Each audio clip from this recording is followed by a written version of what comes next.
say parenting is like chipping a marble statue, a masterpiece, with a butter knife. But be aware that if you take a hammer and wrap that thing with a hammer and a chisel, you might break off the most valued piece of that. So we have to look at is that a lot of parents don't want to acknowledge that their kids might have a problem because they feel like if their child's failing, then they're failing.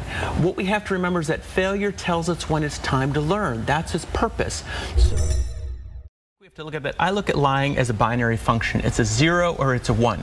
You do it or you don't. Exactly. Are we creating a culture that encourages lying to avoid pain? But, you know, basically, why kids lie is because we do, you know, drop the mic. You know? So many of us don't really learn effective problem-solving skills because either somebody's coming to rescue us or we feel left to fend for ourselves. We have to find a balance in that as well. A good lesson in conflict resolution. Because, again, we're getting further and further away from those face-to-face conversations, which is compromising our ability to communicate better. So I think... Can mothers be jealous of their daughters? Absolutely. Jealousy lets us know when somebody else has something that we want. It's not something that we have to have. And when we open up, it takes time to build a relationship. And the relationships that kids often have with parents aren't really what they should be. Well, that's why you say focus not just on what they're saying. You got to really look at what they're doing. You know, that's where you listen and observe and become a part of their life, not just somebody who critiques their life. Yeah. Because they just don't understand internet stranger danger yet. It's really important that kids all the way through adulthood, because even some adults don't quite understand stranger danger.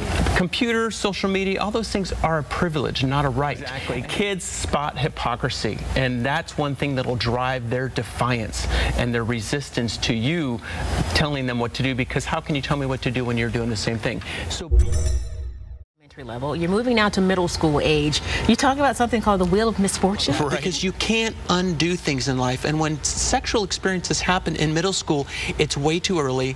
They're not ready to handle it, and you are affecting their views and attitudes about sex for the rest of their life, often from those. I always talk about the language of our culture, and I think the language of our culture a lot of times is about money when we have to look at the true priorities in life. The time that we spend with them creates quality attachments, quality relationships, gives them times and memories to remember, and too many people go into debt for one day of the year that we have to think again, are we sending our kids an appropriate message when we do that? So it's really about respect, you know. And one of the favorite lines from Bill and Ted's Excellent Adventure was just be excellent to each other, and that to me is just a great theme to carry throughout the holiday season and every day of the year.